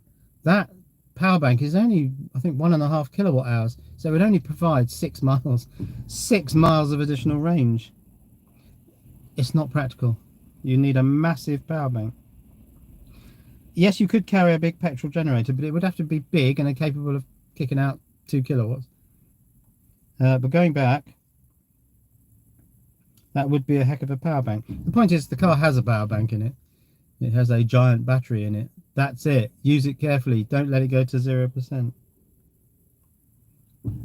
As a petrol car uses fuel, it gets a better power to rate ratio. Oh yeah, I mean, there's no question that apparently one of the biggest problems with electric cars is you get more tire blowouts than on an ICE car, because the cars are really heavy. I think this car I read is 2 tons. And also the thing I noticed is that the tire pressures are higher. I think I saw that these tire pressures are something like 40 psi, whereas on my little Citroen they were 32. So you need higher tire pressures to carry all the weight.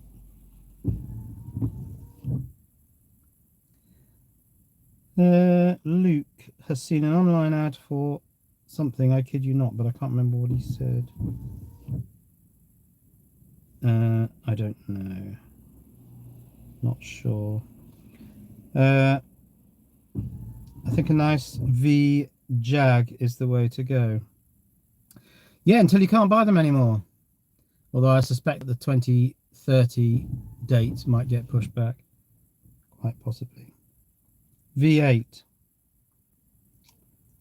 Oh yes, you pressed Shift 8, didn't you?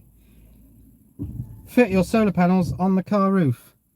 I think, wasn't it the Hyundai Ioniq 5 that if you bought the sort of the first special edition, you got a solar panel sunroof. But the point is, the solar panels of that area give you about 100 watts. So to charge the car from the roof solar panel would take about 2 weeks, possibly slightly less in California, but here it would take about 2 months. It's not practical. You're far better off having solar panels on the roof of the building and parking the car next to the building and charging it up and then driving on your journey. There's very little point having solar panels on the car itself, because you can't have the area. You need a large number of square meters to put any significant amount into the battery. 1 square meter of solar panels on the roof, you'll get 100 watts. Ain't worth it. Or maybe, I think solar panels about 20% efficient, maybe get 200 watts, but it's not a lot. Electric F1 starts off with thugs in fast cars and ends with grands pushing Zimmer frames. Electric Formula 1? Does it? Not quite sure what you mean by that. There's Formula E, but it's not very popular. Formula 1 is going to have to change. I mean, it doesn't make sense to have Formula 1 after the date when petrol and diesel engines, you're not allowed to buy new vehicles with those engines. I can't see that Formula 1 makes any sense. I mean, Formula 1 is changing. Formula 1 cars do have electric motors in them because you've got the KERS system. So maybe just over the years, the electric part of Formula 1 cars will get bigger. The petrol, I suppose it is, if they are petrol engines, it's probably a special fuel. I don't know much about it. That may go down. That might get smaller. The engines might get smaller until they're practically not there. But I know that the main complaint about Formula E is that the cars don't make the right noise. Well, get used to it. I'd far rather have a quiet electric car drive up my road at 2 o'clock in the morning than some idiot in a souped up 1.2 litre hatch making a howling racket. Carry a big petrol generator. Yeah, I'm not sure I want to carry a petrol generator in my car. I mean, there was the i3, wasn't there? The BMW i3, which had a range extending petrol engine, which I believe was a 600cc, basically a motorcycle engine built into the car with a small fuel tank. And the idea was that it extended the range of the electric vehicle. But no one else has done it. And I think it was popular for BMW i3 buyers, but no one else has done it, so it's obviously not that popular. Julian, did you buy the Citroen Ami? I would love a Citroen Ami, but the heater, unlike the Renault Twizy, which has no heater, the Citroen Ami does have a heater. But in all the reviews, they said it sounded like a hairdryer, and probably was about the power of a hairdryer, 1500 watts or something. And you could see they were driving along, and the windscreen was just completely misted up. That heater was just inadequate for the car. So my main problem with the Citroen Ami is insufficient heater. But if in my retirement I end up going to live in the Mediterranean or something, I quite fancy either an Ami. The Ami's a bit slow. They should bring out a faster Ami, or a Twizy. The Twizy looks like fun in Spain or somewhere warm. I missed a lot. Luke, which car did you buy? I bought the MG ZS, but it's kind of the Mark II. The original MG ZS, I think, had quite a small range, 145 miles or something like that. And then they've upgraded it for 273 miles, they say, on this car, because that's ideal conditions. That'll be in the warm. It won't do that in the winter. So it's the second generation MG ZS. 6 miles of range is good if you're 5 miles from home. Yeah, that's true, but what if you're 7 miles from home? Doesn't quite work, does it? Oh, that would be a hybrid. So no, I haven't bought a Citroen Ami. Maybe one day.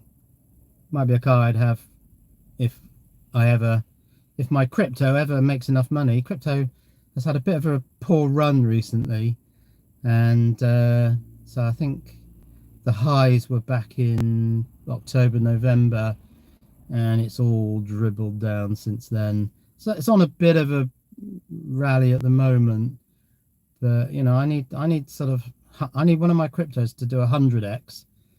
Then I might be able to go and get a place in the Med. But there you go.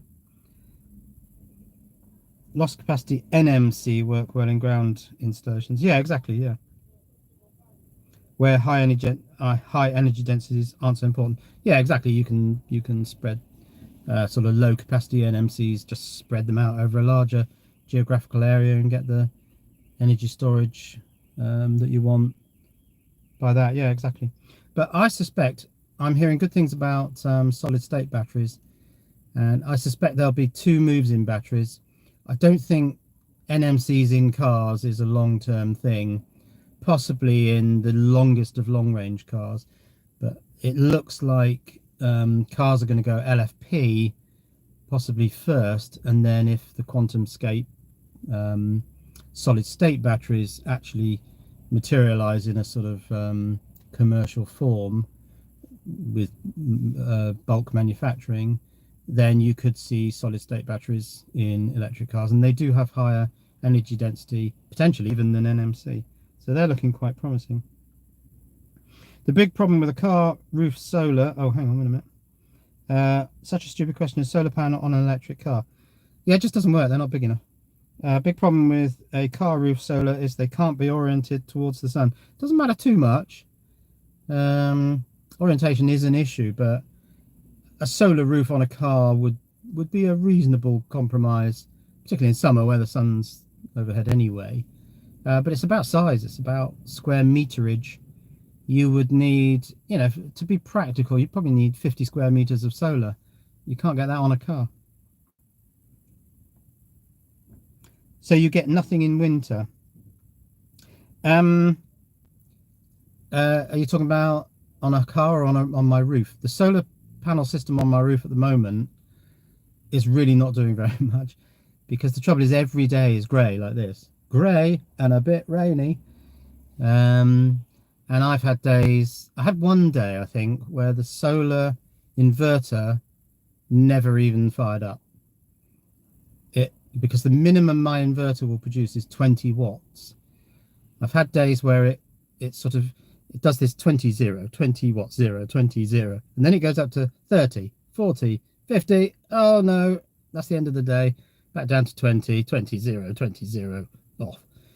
And so you know, in the summer there was one day, I remember it very clearly, July the 17th, where we had a perfect full energy curve. Fantastic, 25 kilowatt hours under that curve. And now I'm lucky if I'm getting 0.1 kilowatt hours, in other words 100 watt hours. So there's the solar array on the roof, I think for about 2 months over winter. Waste of time, not doing anything. For very long journeys, a generator on a trailer would be a good idea. Problem with a generator on a trailer is it's going to get nicked. The generator will get nicked, it'll get rained on, so it would need to be a rainproof generator. The trailer would get nicked. Everything gets nicked. So, you know, it would all have to be chained down with large numbers of padlocks. Not practical, really. What range will you get with your heater on and aircon to stop steaming up electric seats? And the radio one, well, the radio, you must know, is 20 watts, and even if you're blasting the sound system flat out 100 watts, the radio doesn't take any significant power. The seat heaters actually I think are around 200 watts, so they're reasonably efficient. I mean, I'm sitting here now using up 200 watts of what's coming off the Pod Point 7 kilowatt post to keep the seat warm, but the car's not that warm. It's probably 18 degrees in the car. So the seat heaters, the radio, and even to some extent the lights, because a lot of the lights in this car are LED, they're all low power, low current. The things that take the large amounts of power, apart from the main motor, are the heat moving systems. So air conditioning and heating. This car doesn't have a heat pump for heating, so it's just resistive element heaters. But to move heat out of the car, it's got an air conditioning system. Those are the ones that are pulling multi-kilowatts. From memory, I think it's something like up to 7 kilowatts or something. So yes, if you're driving along with and you're absolutely determined that the car should be exactly the temperature you want it, and that is nice, then you know you're possibly looking at several kilowatts to maintain that temperature. If you drive along with the car a little bit cooler than you'd like it, but with the seat heaters on, a couple of 100 watts, makes a big difference. Solar powered 3-wheel Aptera never needs charging. That's right, in California. But in Britain, oh no, that wouldn't work because we haven't got any sun. It's grey, and it's been grey for about 2 months. Not in the UK in winter. Not in the UK. No, we get a lot of cloud. You see, we're right over on the western edge of Europe, so all the evaporation from the Atlantic comes over the UK, Ireland, and to some extent Western Europe. But yeah, we get all the cloud. Haven't seen the sun for over a week. Not a glimpse. Yeah. Maybe in summer in those so-called heat waves. I forgot wipers and headlights. Well, the headlights on this car are actually LED. So the halogen headlights are 50 watts each, aren't they? So it's 100 watts of lighting. My guess is that LED would be, well, it's got to be no more than 20. It's got to be, I think it's got to be more than 10. 10 watt LEDs are not that powerful. Yeah, my guess is that this has probably got about 20 watts of headlights. Then you got the DRLs and you got the other lights and some interior lighting. There's almost all LED in here. There are a few bulbs in this car, which I was quite surprised at. I've got a feeling the rear indicators are bulbs and the front indicators, I think, are LED. I don't know why. It's very strange. LEDs lose brightness after time as well. Actually, that's a point, isn't it? They do.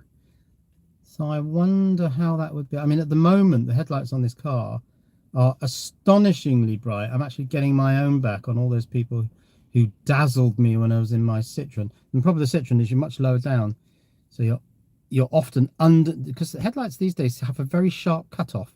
With the old, you know, yellow bulbs, it was a very soft cutoff. So as the car bounced up and down, you barely saw the change in brightness. But now, as cars coming towards you are bouncing up and down. They're effectively flashing their headlights at you, and it's really annoying. So I thought I'd get a car with LED headlights and annoy some other people for a change. I have been flashed a couple of times, but I think that's because this car has auto headlight, main beam and dip beam, and I haven't fathomed it out yet. And I've been driving along and the thing's gone to auto main beam, and then a car comes the other way and it won't dip, and I pull the lever and it just seems to stick on main beam. So I need to read the manual. So yeah, possibly the LED headlights on this car will lose brightness, but they're extremely bright at the moment. They're awesome. They're amazing things. So we're still connected. I've caught up with the comments. I feel your pain with those new cars LED lights flashing at you. Yeah, I mean, it's a combination of the brightness of car headlights these days. They are incredibly bright. The DRLs are bright as well. Why are the daytime running lights so bright? Do they need to be that bright? And they're pinpoints of light. And if you stare at a car coming towards you, even during the day with the daytime running lights on, you can still see in your retina an after image of that pinpoint of light. They just seem unnecessarily bright. But there you go. Those are my thoughts. Who says that? But there you go. Those are my thoughts. Oh yeah, that's Phil, isn't it? On a different bias. Yeah, I watch him too. So but the thing about headlights is that they just have this very sharp cutoff. Yes, the dipped beam only goes up to a certain point, but the line is very sharp, and so as the car bounces up and down, people are flashing their lights at you. They don't know they're flashing their lights at you, but it's really annoying. What color are they? Degrees Kelvin? I don't know, but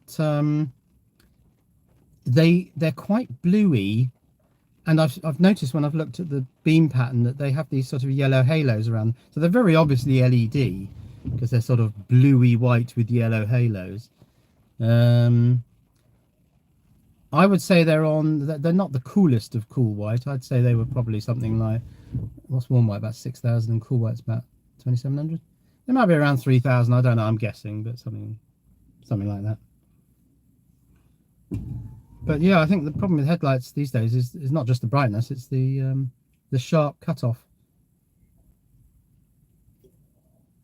Right, how are we doing? Oh, I'm at 68% now. Oh, I've been going for 1 hour 42 minutes. That's incredible. Well, I think I won't go over 2 hours, but depending on your comments, I've caught up with the comments now. I'll think about closing this live stream down soon. But if more comments come in, I'll run for another 15 minutes or so, but then I'll shut the live stream down and just sit here. And I might try and clear the windows because I can't see out very well. There's a little patch just above the phone where the window is staying clear because the phone is obviously getting really quite hot. Let's feel the back of the phone. Oh yeah, because the thing is, it's doing live video, it's doing 4G. A lot of the systems are running. It's also doing a Wi-Fi hotspot for my Chromebook, so the phone's running at quite a high heat. Battery's at 100%, so the USB coming down this wire, can you see that wire? That wire there, is able to provide enough power to run that phone in live streaming mode. Yeah. What colour are the shed lights? What's your favourite Z80 instruction? Hang on, I'm going backwards. At least with the hooligan in his 1.2, you can hear and get out of the way and not get run over. Yes, although the electric cars have this, I think up to 20 miles an hour, it plays some weird sound through a speaker, doesn't it? I'm pretty sure this one's got it. I think all European cars have to have it. Can't remember what it's called now. There's an acronym for it, where it plays a sound through a loudspeaker. Often not a very car sounding sound. It's often like a spaceship sound. Literally to alert people that you're moving your car around. A legal requirement. Favorite Z80 instruction? Oh yeah, that's actually quite easy. I really like LDIR, because if you get the register values wrong with LDIR, you can what, you can fill the entire memory with the same byte. So you can fill the entire memory map with, I don't know, 0 or FF, and then it comes out of the LDIR instruction, and suddenly it's just doing no ops or whatever FF is, which is probably some sort of reset. Yeah, LDIR is a very powerful Z80 command. I do like that one. I used it a lot for moving blocks of text around. I wrote an on-screen editor. Wasted years of my life doing that. Utterly pointless, but there you go. What colour are the shed lights? Well, there's some red lights in the shed which flash on and off. It's a sort of security thing. But I can't remember those LED strips. I've got a feeling they're sort of medium. No, they may be on the warm side. They're probably 5 to 6,000 perhaps. Yeah, I think they're warm because I wanted it to be. I specifically didn't want cool white. I think they're warm, yeah. Is this your first live stream while the car is charging? Yes, it is, and I may do more, but generally I would prefer to do. I mean, 27th of December, people are going to be at home, which is why I've done a midday live stream. But generally, the best time to do a live stream is kind of 8 or 9 p.m. In the summer, it'll still be light, of course, won't it? So I could sit down here. I'm not sure I want to be sitting in the retail park because after dark, because that's when, you know, all the hooligans turn up doing drug deals and donutting their internal combustion engine cars in the car park. Probably not a good place to be at night. Heating the car with the phone. Yeah, but the phone's probably putting out about 20 watts or something.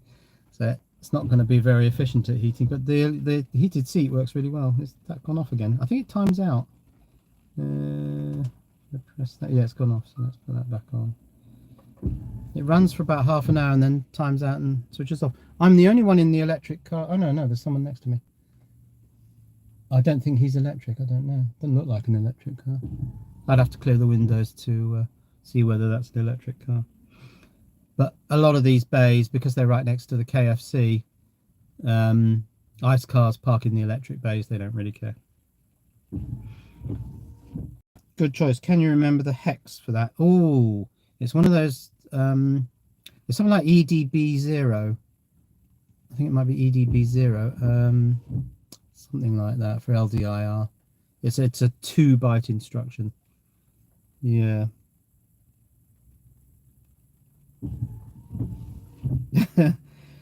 Yes. Okay. So you don't have a charging point at home? No, at home I have the granny. I've been granny charging it with about 2 kilowatts, which is a bit slow. And also, my domestic rate electricity is 20p per kilowatt hour. The PodPoint app says that this post is 14p per kilowatt hour. So it's cheaper to drive down here, sit here for a few hours and fill the car up and drive home than it is to charge at home. That is if it is actually 14p per kilowatt hour. I don't know. I'll need to check that. But it's likely that PodPoint buy their electricity at commercial rate. So they may be able to sell it to us at less than domestic rate electricity. So this is something I need to keep an eye on, because why charge at 20p a kilowatt hour when I can charge at 14p a kilowatt hour? There are a couple of PodPoint chargers up in a pub up in the countryside, which are free, but I did ask the pub landlord if he's paying the electricity, and he said yes, I am. So if you do choose to charge on our free charging posts, we'd prefer it if you came in and had a drink. So there you go. So at home, no, I don't have a 7 kilowatt charging point. I'm thinking of rigging up a 3.6 kilowatt charging point because my solar array is 3.6 kilowatts. There's no point charging the car faster than that because I want to charge it on solar, and I want the current that it charges at to be matched to what the solar system is generating. So I want to try and link them together in some way. The best RCA 1802 instruction is set X or sex in assembly. Yeah, the 6809, which I think I did a flashing LED 6809 video a while back, that had a sex instruction as well. Jolly good fun. Other cars come by to see you sit and talk to yourself. Yeah, but it just looks like I'm on a video chat call, which I don't think is anything too outrageous these days. People often sit there apparently talking to themselves because they're doing a video chat, aren't they? So nobody's. A couple of people have walked past and pointed at the car, and I think that's because the cable's plugged in round the front. A couple of people going, oh, "What's that? Oh, why has the car got a wire on it?" So yeah. LED headlights do lose brightness over time. Yeah, I mean, I can imagine. I wonder if they're probably not under warranty, are they, the headlights? If that's the case, but at some point, yeah, maybe necessary to replace the LED PCBs behind the LED headlights. That might have to be done at some point. If that's the case, well, yeah, so be it. Our Mazda LEDs aren't as bright after 50,000 miles, but as they start at 3200 lumens, they are twice as bright as an H7 headlight bulb. Yeah, these headlights are unbelievably bright. I've never been able to see quite so well while driving at night as I have in this car. The headlights on my Citroen were getting really bad because the lenses are polycarbonate, they're not glass, and they were starting to get all cloudy. And I know you can get these polishing kits where you can polish them back to crystal clear, but they were getting well cloudy, and I was really struggling to see where I was going at night. Another reason I thought it was time to switch cars. You should find working superchargers. Supercharger is a Tesla name, isn't it? I think you mean rapid chargers. Yeah, there probably are chargers that will work, but all the ones that I've tried so far are Osprey, and they're known to be really dodgy on MG cars, and I suspect that they don't even know what this car is. And I tried 5 or 6 times to get the Osprey rapid charger to work on this car, and it wouldn't. It just wouldn't. DRLs are deliberately bright so that they can be seen on the brightest sunshine day. They're too bright. They should be they should vary brightness depending then on the level of sunlight. And when it's on a dull, cloudy day like today, they should go dimmer. But they don't. But there you go.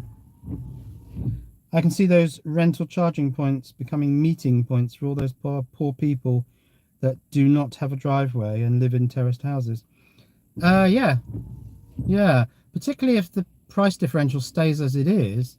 You know, if it's cheaper to charge down here on a pod point in a retail park. Oh, electric car's just turned up next to me.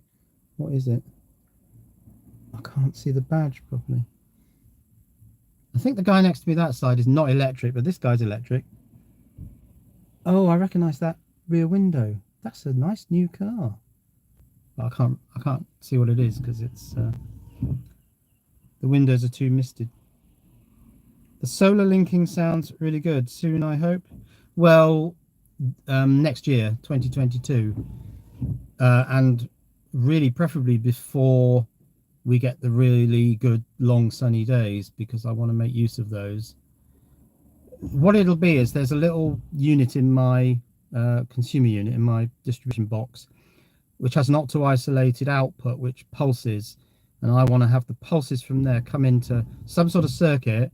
I'm thinking it'd probably be a micro, and that will then vary a PWM signal which you need to have as a plus and minus 12 volt, which you put into the CP the CP pin of the charging port, and that tells the charger in the car how much current to pull, because you don't want to have the car pulling more current than your electrical system can cope with. Oh, my Chromebook, that should be charging, but it isn't. 1% remaining on my Chromebook. So I'm going to shut this stream down now because it's been going for 1:54. But thank you, all of you, for joining the stream. There are now 30 people on it. Yes, thanks very much for coming in. Let me just finish the comments, actually. Can you please save this and make it available to rewatch? I think that happens anyway, so you can watch that on my Shenanigans channel. Any new videos coming out soon? Always enjoy your content. Thanks, Barry. Yes, I've had a bit of a lull recently because I've been doing my tax return, and I don't do my tax return. I don't sort of log all my receipts throughout the year. I just have a big blitz, and it takes about 3 days.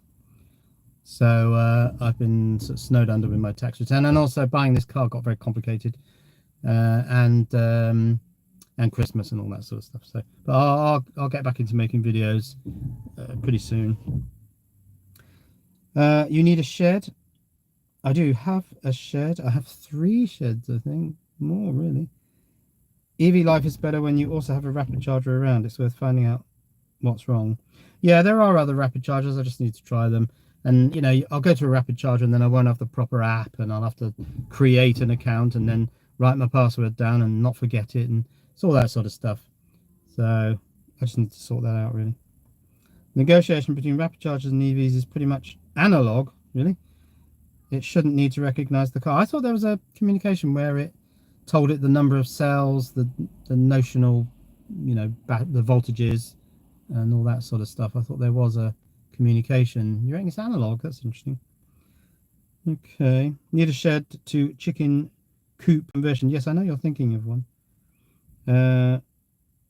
Will we get standard charging sockets for these bloody electric golf carts? It's pretty much standardized on CCS2 now, which is the 7-pin circular thing at the top and the 2 big DC pins at the bottom. Certainly in Europe, that's become a standard. CHAdeMO is disappearing, and I suspect that Tesla's proprietary connector in the USA will disappear, because I read recently that it's a bit undersized for the 350 kilowatt chargers, and I think I read that the connectors are getting hot or something, and so it's likely to disappear because it wasn't really designed for that amount of current and voltage. Maybe if Tesla goes 800 volt, they could alleviate that to some extent. But yeah, I think they underspec that connector. Cheers, Julian. Cheers. Have a great year. A great new year. Go away. Message about my battery being low. No. Now the car's getting cross. Lane keep assist isn't working. I don't need lane keep assist in a car park. Will we sub your EV Nanigans channel? Well, the Shed Nanigans channel might have to become an EV Nanigans channel. I don't know, because there's not much more to do on the sheds. But there you go. Right, I think I'll close it there. Thanks for joining. I'll do videos soon, and I may do another live stream at some point. Okay, so now the awkward bit where I try to work out how to end the live stream. Thanks for joining, everyone. Let's get the phone.